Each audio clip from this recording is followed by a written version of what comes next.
فی الدین۔ مدینہ ایک یونیورسٹی ہے، ایسا مدرسہ ہے، ایسی جامعہ کہ وہاں یہ لوگ پھر دین کا فہم حاصل کریں۔ دین پڑھنے کا بھی نہیں کہا کہ کتابیں رٹ کر آ جائے 10-15 سال گالیاں جامعہ سے لے فلاں، کوئی تفقہ فی الدین نہیں، دین کی سمجھ، تفقہ، اللہ صرف پڑھنے پڑھانے کی بات نہیں کر رہا، سمجھ پیدا ہو جائے، ایسے اصول، ایسے کلیے گر سمجھ میں آ جائے کہ وہ جہاں جائے وہ ساری چیزیں اس کے سامنے رہنمائی کے لیے راستہ بتاتی ہے، کوئی اس کو گمراہ نہ کر سکے۔ فرمایا یہ علاج یہ ہے کہ کلمہ نہ پڑھاتے جاؤ، بندوبست کرو کہ ہر گروہ میں سے کچھ کو نا باری باری مدینہ لے جاؤ، وہاں کے دارالعلوم میں یہ دین کا فہم حاصل کریں۔ تو پہلی بات تو یہ نکلی کہ ہر مسلمان، انہوں نے جانا تھا، ان کو آ کر سکھانا تھا، تفقہ فی الدین کے بغیر اسلام نام کی کوئی شے نہیں۔ آپ جو ہے نا مطمئن ہو جاتے کس نے سنی وہ سنی، کوئی بات نہیں، ہر بندہ اپنی جگہ دین کا علم حاصل کرے، گہرا علم حاصل کرے کہ قرآن کیا کلیے بتاتا ہے، رسول اللہ کیا بتاتا ہے، اس کو اپنے لیے ایسے ہی سمجھے جیسے خوراک آپ سمجھیں نا، یا آکسیجن زندہ رہنے کے لیے۔ علم دین جو ہے اس کو سمجھ لیں کہ علم دین کے بغیر اسلام کوئی شے نہیں، اس لیے کسی کے پاس بیٹھ کر سیکھو، خود پڑھو، جو علم نہیں رکھتا کوئی چیز نہیں۔ اسی لیے جتنی فضیلت اللہ کے رسول علیہ السلام نے، اللہ تعالیٰ نے علم کی بیان کی ہے نا، دین میں کسی شے کی نہیں بیان۔ دیکھیں ہم جہاد کی بات کرتے رہتے ہیں، اللہ کے رسول علیہ السلام فرماتے ہیں اپنے گھر سے جو آدمی دین کے علم کی تلاش میں نکلتا وہ جب تک واپس گھر نہیں آتا اس کا ہر قدم جہاد فی سبیل اللہ لکھا ہے۔ وہ اللہ کے دین کو بلند کرنے کا اصل کام تو وہ کر رہا، دین سیکھے گا تو اس کو بلند کرے گا،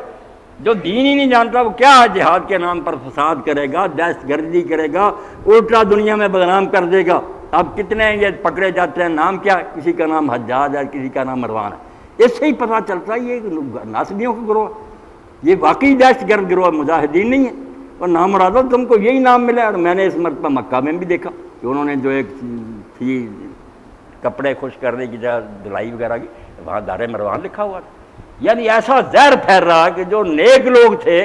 امت کے ہیرو تھے، علی اور حسین اور سارے، ان کو بدنام کر رہے ہیں۔ بڑا ایک سمجھو سازشی ٹولہ جو کتابوں پر کتابیں لے، ایک نام سے کتاب آتی ہے پھر تو دوسری شروع کر دے،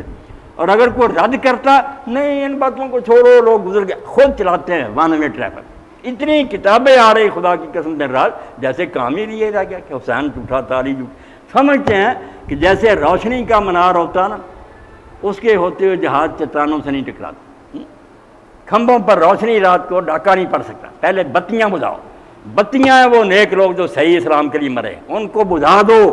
ان کو جھوٹا ثابت کرو۔ اور جو ظالم تھے مروان اور حجاج کے نام پر مدرسہ مکہ اور مدینہ کے درمیان میں نے دیکھا، جدے اور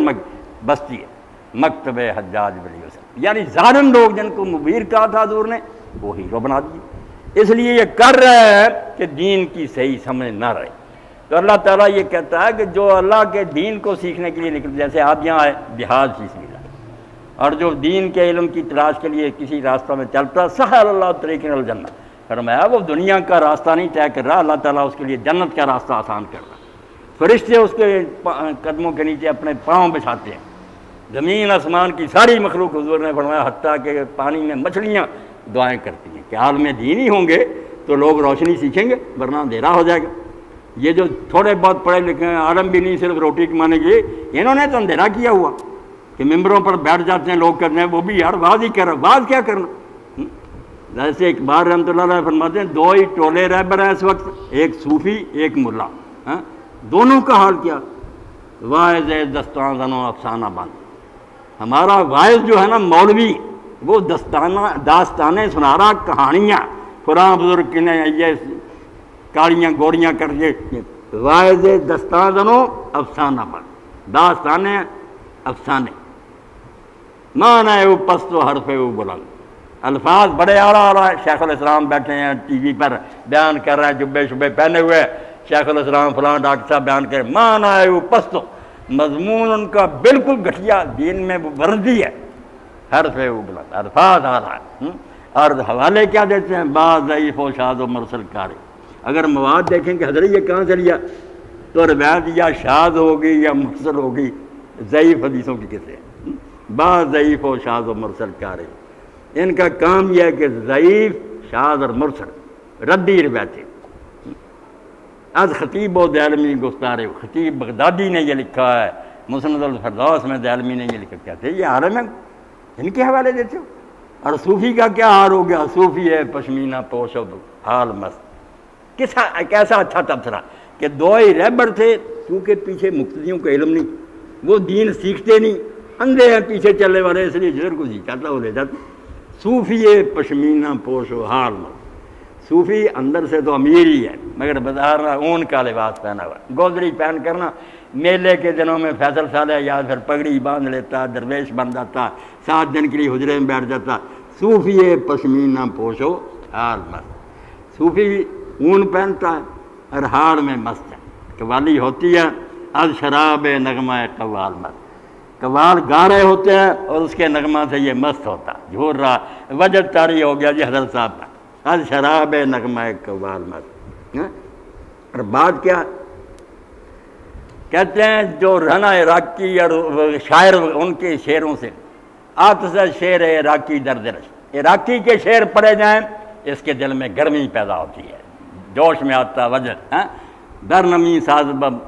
قرآن محفل، مگر قرآن مجید اس کی محفل میں نہیں سجتا، قرآن نہیں انہوں نے سننا، اس سے انہیں کوئی وجد نہیں ہوتا، قوالی سے ہوتا۔ صوفی قوالی میں ڈوب گیا، ملا ضعیف روایتوں میں ڈوب گیا۔ اب جس امت کے رابر ایسے ہوں گے، اذا کان غراب و دلیلہ قومن، عرب لوگ کہتے ہیں کہ جس قافلے کا رہنما کوا ہوگا، کوا ادھر کو جا رہا ہے اس کے پیچھے پیچھے، اذا کان الغراب و دلیلہ قومن، تو اللہ ہی پھر ان کا حافظ ہے، کسی کھڈ میں ان کو گرا دے۔ ایسے عالم، یہ رات جو سورہ توبہ نے تجویز کیا نا، یقین جانے آج کے درس کو پلے باندھیں، اللہ نے کہا یہ جو عرب سارا مسلمان ہو گیا ہے نا، یہ اسلام کے لیے فائدہ مند نہیں، نقصان ہے۔ یہ عرب پکے کافر ہیں، منافق ہیں،